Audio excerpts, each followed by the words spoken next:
I feel like there's a lot of different people that are dealing with the same thing, man or woman. It's because I'm not the only person grieving him. His dad is grieving him.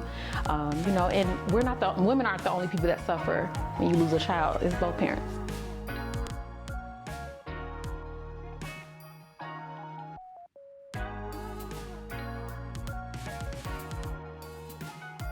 My full name is Gregory Cherry.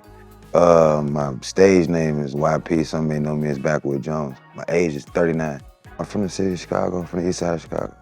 Right where the lake is. Where you see the lake, that's one. You know what I'm saying? Everybody got their own struggles and joys, you know what I'm saying, that they experience. So, I mean, you just try not to fall victim to whatever the negative stereotypes that perpetuate or perpetuated throughout the neighborhood. I'm a firm believer in we all got similar stories, just different names.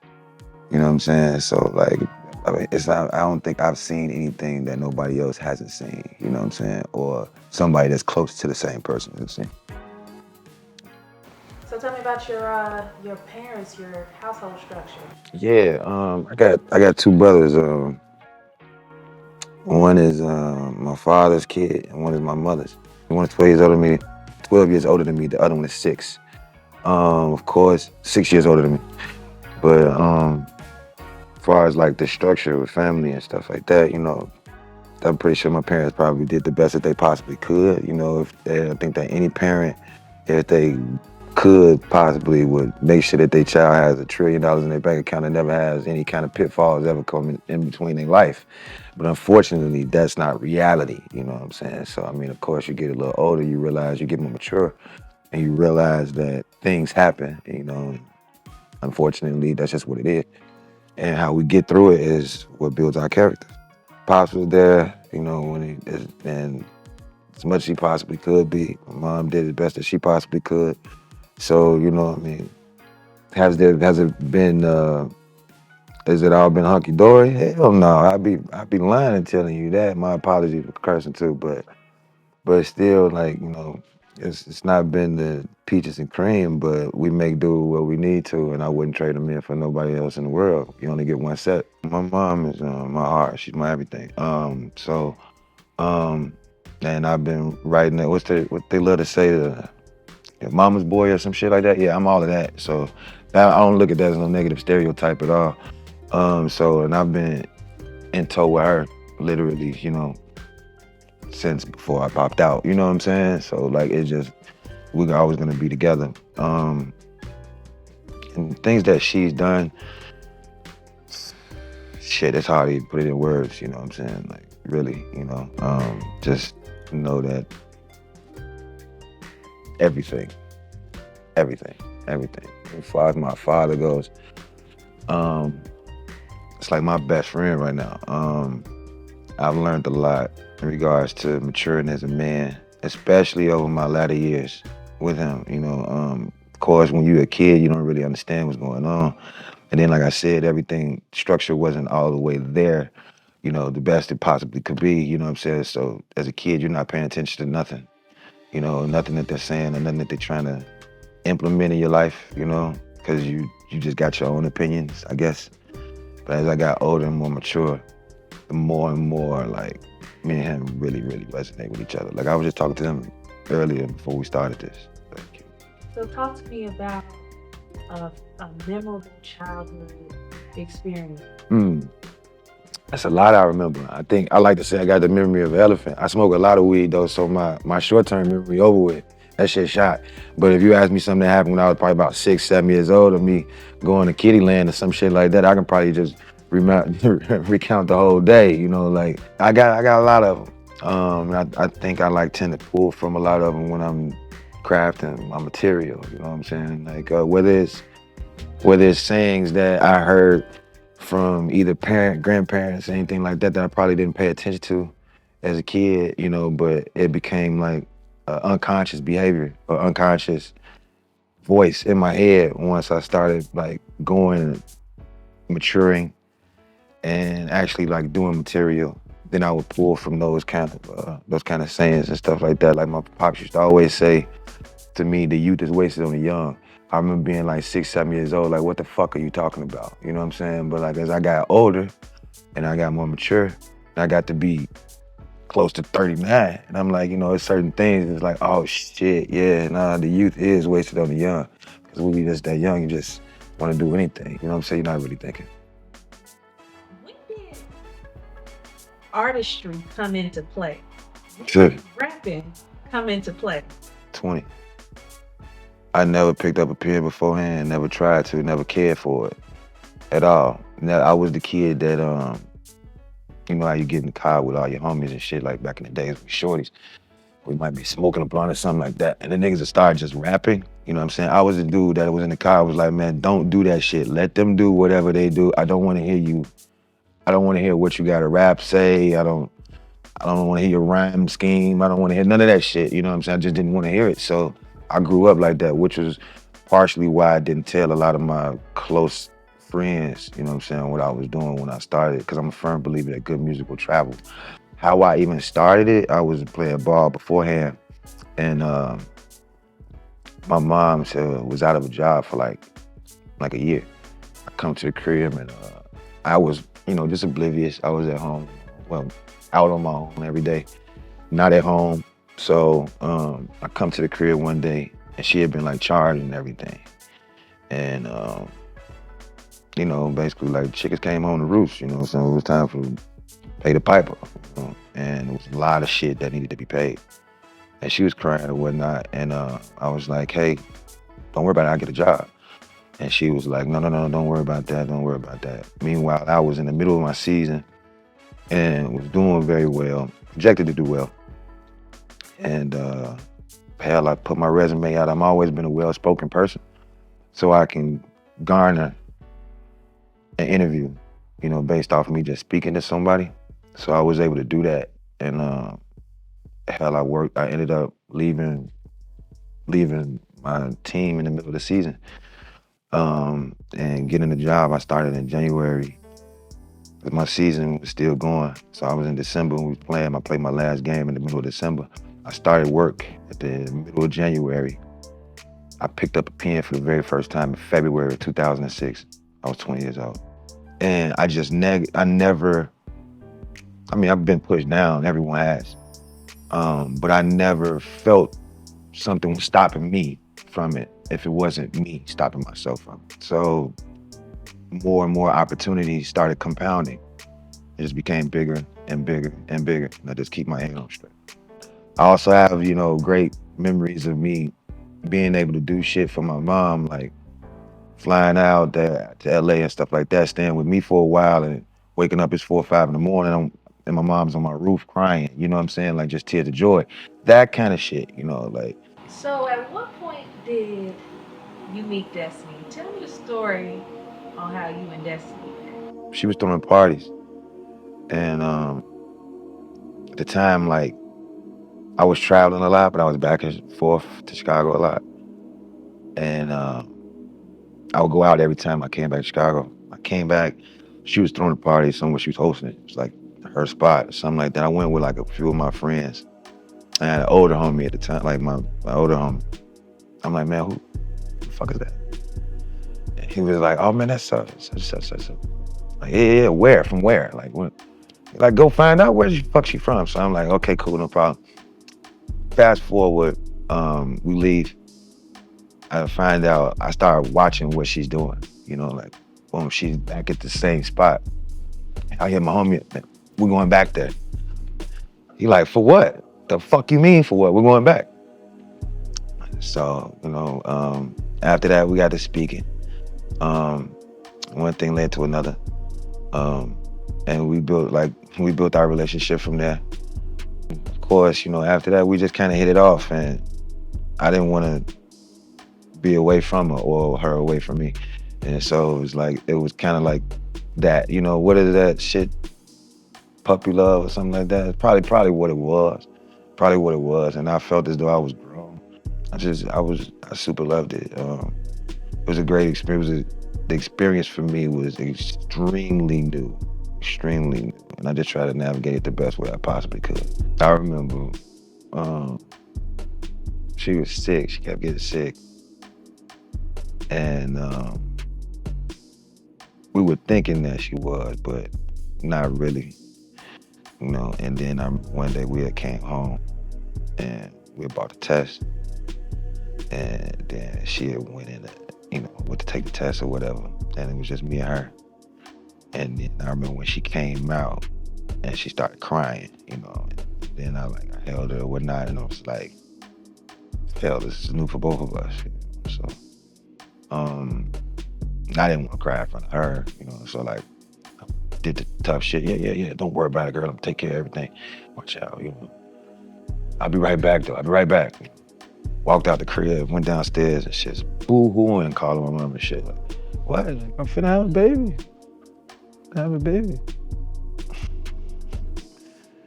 Right. I tried to be as tough as I possibly could and shit. And she was like, I don't know what's going to happen. Don't worry about it. We're fine. Don't worry about it. I got it. I got it. She let me continue feeling like that. She walked out. I'm like, yeah, I'll be right back. Like, went downstairs, cried my eyes out. I don't know what to do. I'm so happy. I'm so scared. I'm so scared. I'm so happy. I'm so everything. Like, so much. Like, it's all of that. You know what I'm saying? All those emotions. What was crazy was, this is divine timing. I had just really fulfilled the obligation with Universal at the time. So I was actually in between labels. And so I had more time on my hand, but not necessarily because now the sense of urgency is heightened.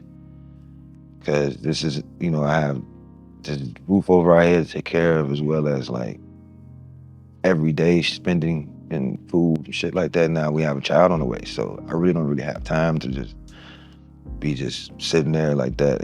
Some kind of way, something got to shake. So I got to be outside and make that happen. So I was there for that most part. Now after he was born is when I had the opportunity to go on tour, and I tried to levy that into another situation for myself. That would possibly be more beneficial for us as a whole. But no, I was there for the most part. Yeah, for that. Yeah, I dealt with all the hormones. Yeah, that's a real thing. I almost fought the nurse.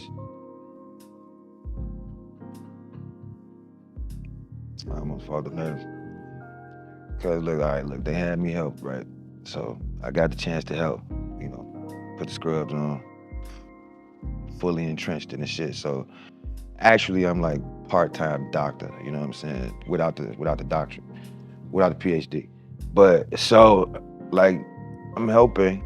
Of course, you looking, you frantically looking like everything's okay, like is everything there? That kind of stuff. And then it's his ankle. It's to the left. Now I told you I grew up playing basketball, so it's like, man, hold on, is his ankle broke? Tell me what's going on. So no, he's fine. Obviously he's not. I wouldn't have said anything. Like, I know what's going on. I don't care if he's a minute old already. I know what's going on. So I was kind of pissed at that, But other than that, it was the most beautiful thing I've ever been a part of and seen. And hell, I don't even think I went to sleep that night. Like at all. Just staring at him, and I was just like, first time I get to see oh shit, this is something that's huge, and that's my responsibility.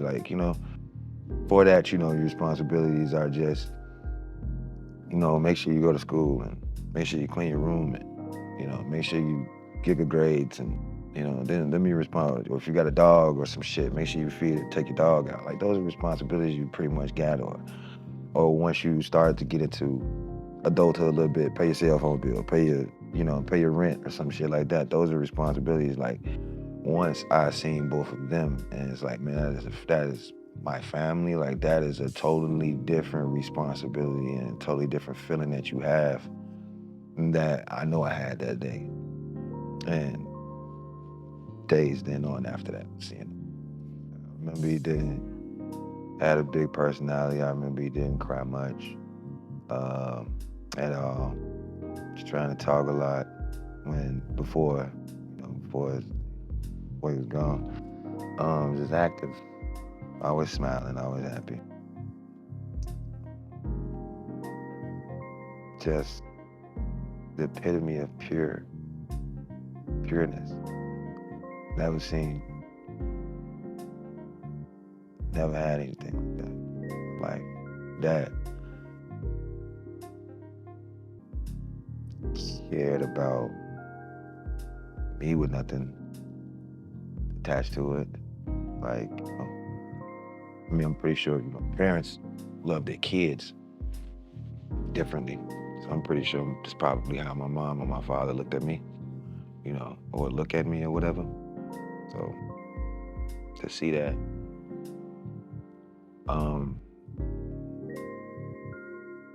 yeah, it was perfect. You feel like you gotta, I can't say no for nothing, so whatever it is, I have to figure out how to make it happen. The thought process and that you're going through, or that I was going through at the time. And just a sense of euphoria, a sense of like completeness.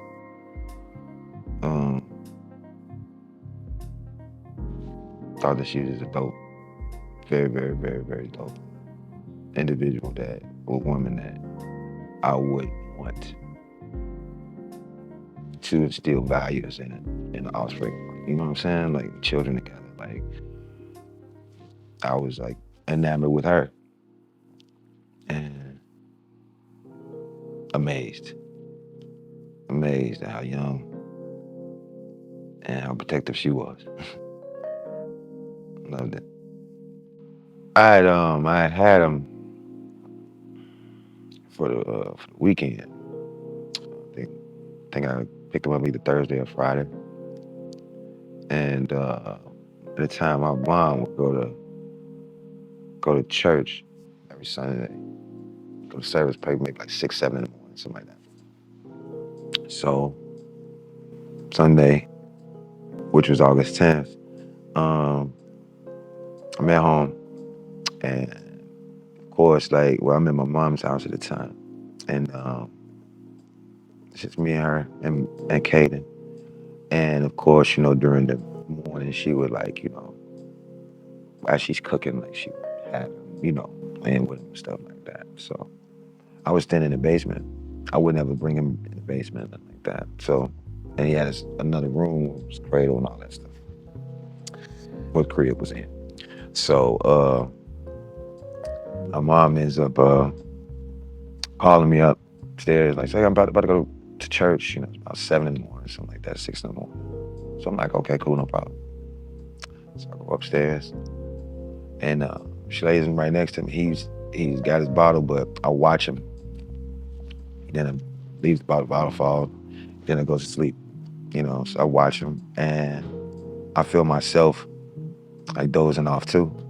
So I cornered him into the spot so he couldn't crawl over me or nothing like that. So he was cool. And so, boom, I fall asleep. I wake up, it's maybe 9:30-ish, 9:15, something like that. And usually, I've been maybe sleep maybe an hour and a half, 2 hours. Woke up, like, hey, Kaden. Usually he would respond some sort of way. And I didn't hear nothing. Like, man,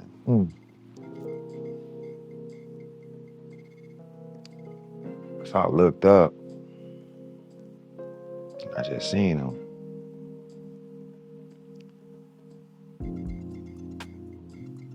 And immediately, I called my mom. She was at church. She picked up. She was like, yeah, baby, what's going on? I was like, Mom, is my son okay? She was like, yeah, what you talking about? Like, baby, he ain't. I couldn't even get the other word out. She said, call 911. Get off the phone with me right now. So I called. And now I'm like, it got there literally 2 minutes. So I'm sitting there with him. I don't know what to do to try to revive him or anything like that. And so as I'm looking, they're banging on the door. I ain't even got on a t-shirt on or nothing. So I grabbed him, I took him to them, and I ran outside and I had shit on. I had some boxers. I ran outside and the paramedics were trying to push me away. And it was one of my neighbors. She saw me, she was like, just go put some clothes on and come back out. So I'm like, I can't leave him. She's like, you don't have to, just go throw something on. So I'm like, cool. So I ran in, whatever the fuck I saw, I put on. I grabbed my phone. That's the reason why I really don't leave my phone. Grab my phone, and I'm running back outside, and I'm watching him try to stick this tube down his throat, like trying to revive him or some shit like that. Fucked me up even worse. So I'm mad. I'm yelling at them. They push me out, tell me I can't ride with them. As soon as they closed the door, the phone started ringing. Destiny.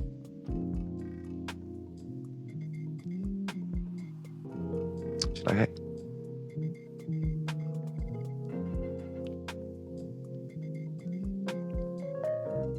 I wish I didn't even have that conversation.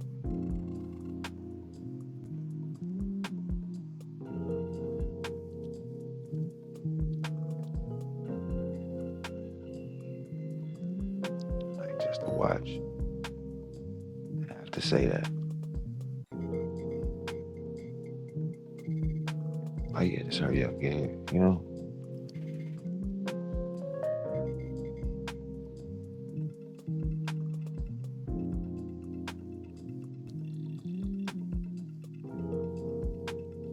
Like, it's over to.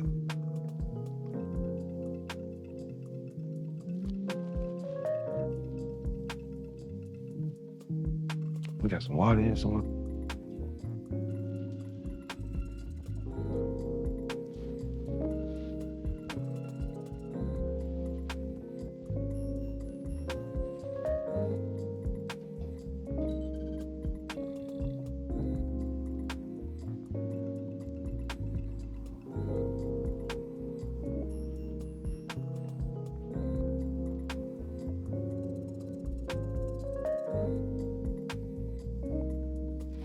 How was it laying him to rest? Shit. Blur.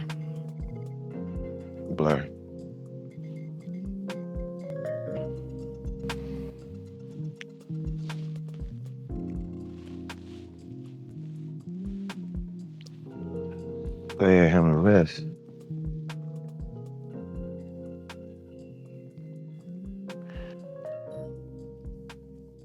I got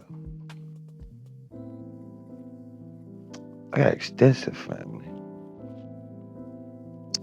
but I got a tight-knit, immediate family. It's like me, my mom, my grandparents, you know what I'm saying, my father, uncle, you know what I'm saying, like, it's like it. And like I said, man, I feel like I robbed so many people. So like to see my grandmother there,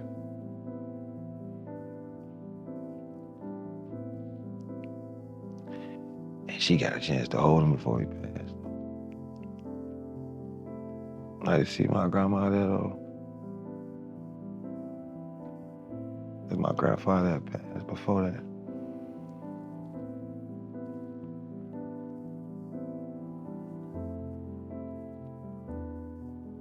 So like that kind of like hit me. Like I didn't even really,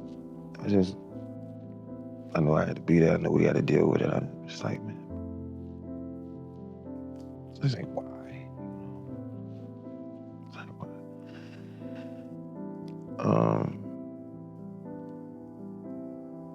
It was just a blur to me in there. It was fast. I mean, we got a lot of love. I mean, a lot of people came and showed their love and support. I appreciate everybody. The people that was there that I'm learning about now that I didn't know were there just because I just didn't know.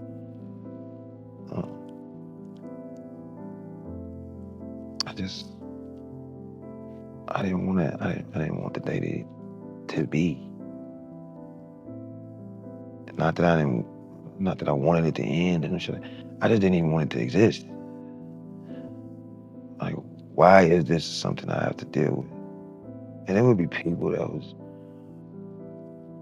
asking to speak and shit to me that day, before that day.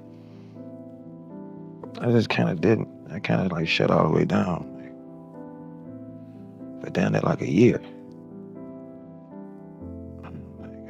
I stepped outside and shit because people made me like can't completely turn into a hobbit. You know what I'm saying? To sit down in the dungeon, you know what I'm saying? That niggas don't see you. You gotta step outside some kind of way. Then I would just get angry, you know, like filled with so much anger. Or filled with so much anger and despair and questions.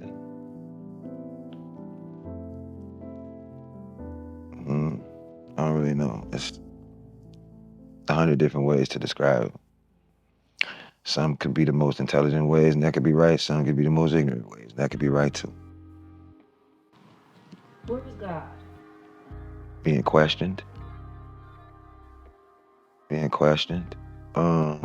good now. But yeah, I questioned that relationship.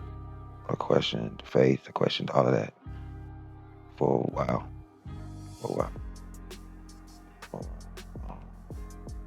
And I'm not the most spiritual person, but I am. But I'm in tune, is what I will say. And I understand my relationship with him, you know, with God. That's what I do understand. And for that particular moment, I didn't understand it at all. And I didn't want to either. Hard to deal with. Hard to fathom. And people don't know what to tell you. They tell you some of the most cliche shit. But you gotta realize they don't know what to say. They're coming from a good place. They're coming from a place of love and care. You don't know. So, you never get over it. It never gets easier. Some ways I've learned to suppress it. Some ways I learned to just deal with it. A lot stronger now than what I once was. Used to not be able to be around any children. Couldn't be around them. Like I probably started crying or some shit, you know what I'm saying? Like friends of mine that got kids, I got friends that we all had kids around some of the time. So now to see, you know, every kid's a little older and kids do this, kids do that, you know what I'm saying? There's so many things I won't get to see, so many things I won't get to experience and say with my son, you know what I'm saying? Like I've had people say all kinds of other shit. Like, God gives his toughest battles to the strongest, so you know, that shit. This too shall pass, or I done had ignorant shit being said to me too by niggas I love too. Like, man, yeah, get active, boy, you get another one. You know, I heard all kinds of insensitive shit, you know what I'm saying? Like I've just heard it. Tell you one thing, ain't been the same since then. Fuck no. Fuck no. No. No. Not even close. Just I don't know. You don't find yourself as happy. Like I said, you know, when you asked me what did I see when I saw them, I said euphoria. You don't see it. That shit doesn't duplicate itself. You know what I'm saying? So you have that shit stripped from you. What else really is it? Who was Greg? How did Greg come?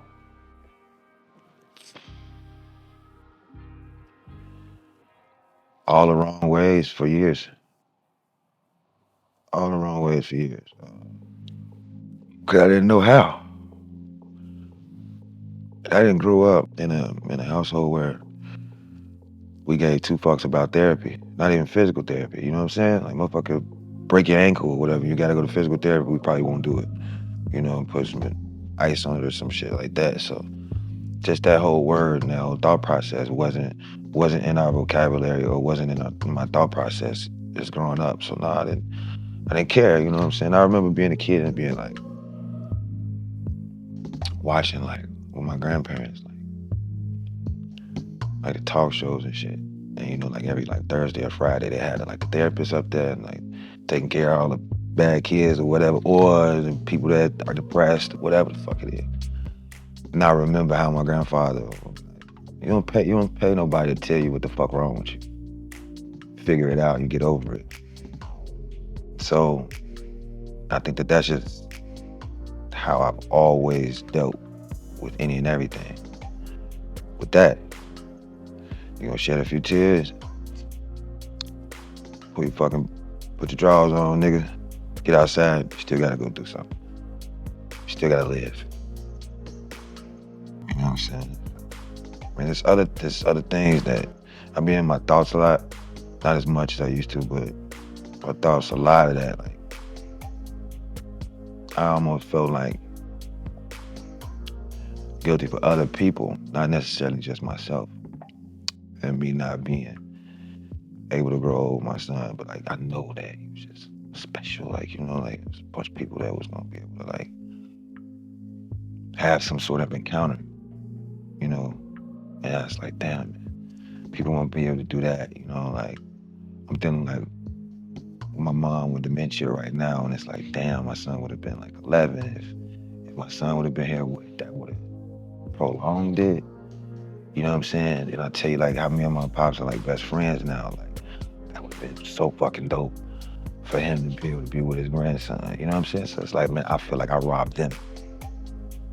You know, so it's a lot of shit where you in your own feeling about it. Feel guilty and shit. I did some therapy, and so I found out that I deal with survivor's remorse. Like because it was just me there with him. You know what I'm saying? Didn't know how to get through the shit at all. Who to talk to about it? You know, I thought survivor's remorse was some shit from people that survived Vietnam or Desert Storm or some shit like that. Like that's survivor's remorse to me. You know? Not because I lost my son. You know what I'm saying? I didn't think it was that. I didn't think it. But it was. It's a why aspect. I went through a suicidal period. I'll never ever speak ill on people that have those thoughts now because I actually ventured off into that world. Beforehand, I thought that, you know, like I was the weakest individual known to man. But man, like you don't even really know what it's like to be passionate about wanting to see your child again. Just that and feeling like it's nothing else to even satisfy you in no way, shape, or form. So it's tough. It's tough. Depression is a very, very real thing. And what they tell you is checking your strong friends. Check on them. Check on them. You don't know what's going on. What happened with you and Destiny from there? I don't think we ever. I don't think we connected the way we were beforehand because just circumstances. with us. We weren't in the best space with each other at the time. And I feel as though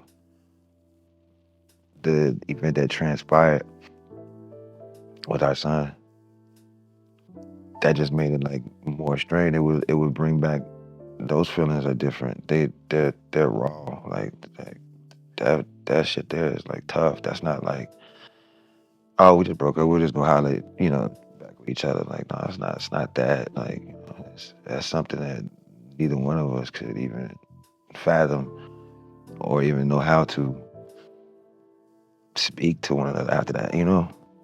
I'm proud of the way we are now. I'm extremely proud of that. And it took a level of maturity from myself as well as from her to get to. And I'm proud of that. I stand on that. I'm proud of that. You know.